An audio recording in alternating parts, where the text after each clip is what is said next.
Fabrice Floch, je suis mandataire au MEDEF depuis 4 ans au sein de la commission d'examen du FONGECIF et parallèlement j'exerce la fonction de conseiller RH et droit social au sein de l'UIMM de Maine-et-Loire. Bonjour, je m'appelle Hervé Fillon, je suis expert comptable, dirigeant d'un cabinet angevin qui s'appelle Strego et adhérent au MEDEF depuis de longues années, je pense, je n'ai pas fait le calcul.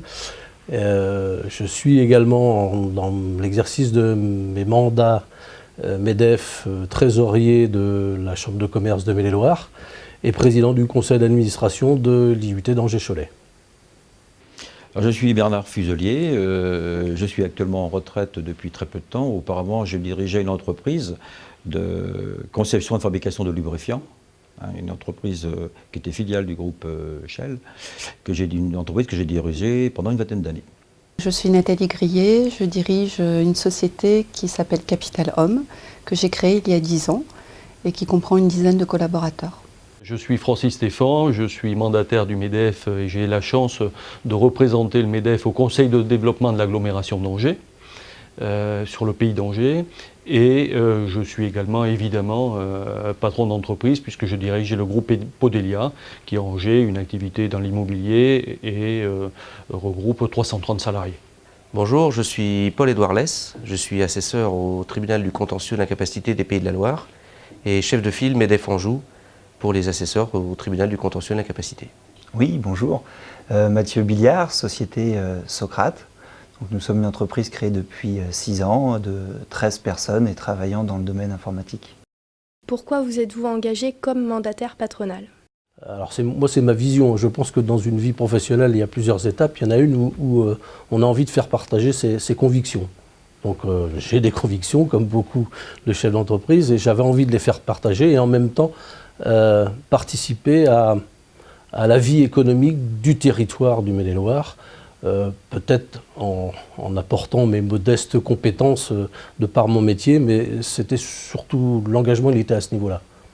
Le MEDEF m'a demandé à l'époque si cela m'intéressait d'être juge au tribunal. J'étais encore en activité, cette fonction m'intéressait et j'ai dit oui. Ça m'a été à la fois proposé au niveau du mandat par ma hiérarchie, validé au sein du MEDEF Anjou et dans une certaine continuité, je dirais, de par la fonction que j'exerce au cœur des entreprises. La question du mandat me paraît en tout cas très importante pour valoriser et promouvoir nos entreprises. Faire en sorte aussi que nos cotisations patronales puissent être utilisées à bon escient. Et dans le cadre de ce mandat à la PEC, ma mission consiste à vérifier qu'il y a adéquation entre ce que nos entreprises investissent et la manière dont les investissements sont utilisés en faveur des cadres. Le rôle de mandataire patronal est un véritable engagement personnel. Je crois que ça, c'est un point qui mérite d'être souligné. Mais d'abord, c'est répondre aux enjeux de l'entreprise et au positionnement de l'entreprise dans le tissu du territoire. Je me suis aperçu, comme beaucoup de patrons que je salue, mes amis du conseil d'administration du MEDEF, que le MEDEF a une image souvent torturée dans l'image de nos concitoyens, mais également, et ce qui est dommage, chez les décideurs locaux. Et la représentation que j'ai au conseil de développement de l'agglomération me conduit à pouvoir faire évoluer l'image du MEDEF auprès notamment des élus locaux, mais aussi de tous les décideurs du territoire. Je pense notamment aux patrons d'université, je pense notamment à tout le tissu associatif. Et ça, c'est un sujet formidablement intéressant et passionnant. Le moteur essentiel de ma démarche pour être assesseur au tribunal du contentieux de l'incapacité, c'est la volonté qui est la mienne de défendre les intérêts des entreprises. Donc il s'agit d'un mandat technique de contentieux où on est à même de jouer véritablement sur les conséquences financières en matière de tarification d'accidents du travail. J'avais envie de montrer qu'on pouvait être jeune et entreprendre. Ça, c'était la première chose. Et jeune et dans une association patronale, ça suscite pas mal d'interrogations. Moi, le premier, peut-être.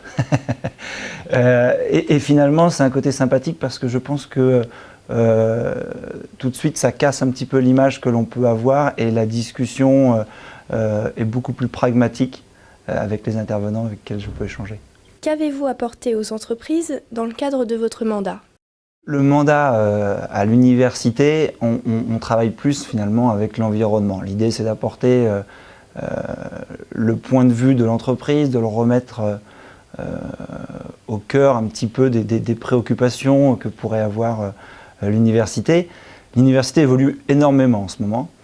Alors, les actions de l'APEC que nous avons conduites en région consistent à promouvoir et à valoriser la sélection, le recrutement des cadres, consiste à mettre en relation les cadres et les entreprises, donc sur le tissu économique local et régional, et également d'organiser des manifestations, des événements qui permettent aux entreprises de trouver les compétences dont elles ont besoin. Un cas concret, à titre d'exemple, on peut avoir de ce qu'on appelle des taux d'incapacité permanente partielle, hein, donc qui sont attribués à la suite d'un accident du travail ou d'une maladie professionnelle, qui vont jusqu'à 30 ou 40%. 30 ou 40% sont des conséquences financières importantes. Dans le cadre du contentieux, en travaillant avec les entreprises, on peut descendre à zéro. Donc c'est-à-dire la non-imputabilité des conséquences financières de l'incapacité permanente partielle. Financièrement, c'est extrêmement intéressant. L'idée, c'est effectivement de soutenir un dossier, soit dans un contexte de difficulté économique par rapport aux entreprises et d'essayer de privilégier une action de formation dans ce type de période, soit au contraire pour essayer de favoriser un collaborateur qui souhaiterait évoluer, obtenir une nouvelle qualification et donc réaliser une formation. Et donc je suis à l'écoute des entreprises et j'essaye bien sûr de partager, on va dire, ces demandes avec l'ensemble des membres de la commission, de manière à pouvoir favoriser un dossier dans un certain consensus. J'irai peut-être en dehors de mon mandat trésorier de la Chambre, qui est un mandat qui correspond plus à mon métier que l'apport du MEDEF sur la création qu'on a pu faire et dont je suis responsable d'un petit comité, d'une cellule qu'on a appelée HELP et qui a été créée pour écouter les chefs d'entreprise qui ont des difficultés, soit financières bien entendu, mais pas simplement financières, qui peuvent être des difficultés de relationnel par exemple avec des associés. La fonction de juge est vraiment issue du monde économique. Il est vrai que lorsque on a dirigé une entreprise et qu'on se trouve ensuite confronté à des difficultés d'entreprise, on est même à même de mieux sentir la difficulté du chef d'entreprise et d'apporter ou d'essayer d'apporter ou d'évaluer un petit peu et de donner des éléments de réflexion au chef d'entreprise pour l'aider à redresser son entreprise. Dans le cadre de mon mandat, j'ai essayé modestement de défendre l'intérêt à la fois de nos adhérents, quels qu'ils soient d'ailleurs, qu'on soit dans le secteur de l'industrie, du commerce ou du service, au regard des thèmes qui sont portés par le Conseil de développement dans lequel j'interviens. Le Conseil de développement d'ailleurs a abordé ces dernières années quelques sujets un peu emblématiques, notamment le SCOT, qui est le schéma de cohérence territoriale pour les 10 ans sur l'agglomération, ou le PLU, le plan local d'urbanisme, qui est intercommunal. Et sur ces sujets se dessine la politique d'implantation des entreprises pour les 10 ans, les 20 ans qui viennent. De même, sur les sujets en matière de transport urbain, en matière de parcours professionnel ou d'implantation. Parlez-nous un peu de votre fonction juridictionnelle. Nous devenons juges commissaires. C'est-à-dire juge-commissaire, nous suivons des entreprises dans le cadre des procédures collectives. Procédures collectives, ça peut être une mesure de sauvegarde, redressement judiciaire ou liquidation judiciaire. Donc ce qu'il faut savoir aussi, c'est que le juge doit être une totale indépendance et dès qu'il est saisi d'une affaire, il doit vérifier qu'il n'a aucun contact direct ou indirect avec cette affaire. Qu'est-ce que votre mandat a apporté à votre entreprise en particulier ? C'est vrai qu'être conseil de développement permet d'avoir un lien direct avec les élus qui sont les décideurs des politiques du logement. Et notamment, c'est eux, vous le savez bien, qui signent les permis de construire. Et donc, Ça permet d'avoir un lien qui n'est plus simplement institutionnel, mais un lien de partenariat et de confiance. J'ai été pendant quelque temps donc chef d'entreprise et juge au tribunal. J'ai retenu une chose par rapport à la formation, par rapport à ce que j'ai appris au tribunal, qu'il fallait être une grande rigueur dans l'entreprise. Ce que je savais d'ailleurs déjà. Pourquoi? Parce que la personne que j'avais remplacée dans l'entreprise était déjà, elle aussi, juge au tribunal. Et elle m'avait déjà indiqué pas mal de choses importantes dans la gestion d'une entreprise au travers des difficultés que peut avoir une entreprise. L'apport, je pense, qui est essentiellement, c'est comme ça que je le ressens là aussi, c'est un apport d'image. Je pense que l'image de l'entreprise est devenue plus positive dans le sens où mon métier fait que nous sommes dans un secteur de service, on apporte des services et le fait d'être dans un mandat qui traite de l'économie territoriale nous a donné une autre image par rapport à notre clientèle et nos collaborateurs. Alors, sur notre entreprise, je dirais peut-être plusieurs points. Ça a permis déjà de confirmer effectivement que sans être là, elle tourne tout seul, puisque ça demande quand même du temps. Donc de mieux déléguer les choses. Et c'est un effort quotidien dessus. La formation continue, je ne l'ai pas encore appliquée dans l'entreprise, je n'ai pas eu le temps de le faire, mais on se rend compte qu'effectivement, il y a des besoins qui peuvent être comblés, qui doivent être améliorés. Donc il reste encore du travail à faire au sein de l'entreprise. Qu'est-ce que votre mandat vous a apporté personnellement? Ce que je retiendrai d'abord, c'est les échanges.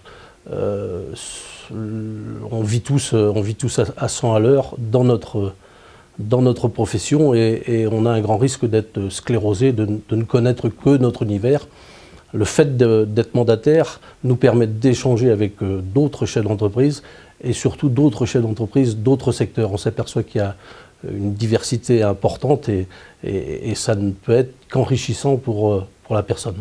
Alors personnellement, un petit peu comme je le disais tout à l'heure, c'est dans une certaine continuité dans l'exercice de mes fonctions, hein, puisque je suis au cœur d'une organisation professionnelle, donc l'idée de pouvoir partager le plus régulièrement possible avec les organisations syndicales pour ressentir le climat, ressentir je dirais les attentes et les avis des organisations syndicales. C'est ça que ça m'apporte, je dirais, être membre dans une commission paritaire. Et puis bien sûr, c'est de toujours continuer, puisque c'est le quotidien de ma fonction, à défendre les intérêts des entreprises. Et personnellement, je pense que c'est l'échange de points de vue avec des personnes qui finalement ont des fois une image peut-être un petit peu différente de l'entreprise par rapport à ce que je peux vivre au quotidien.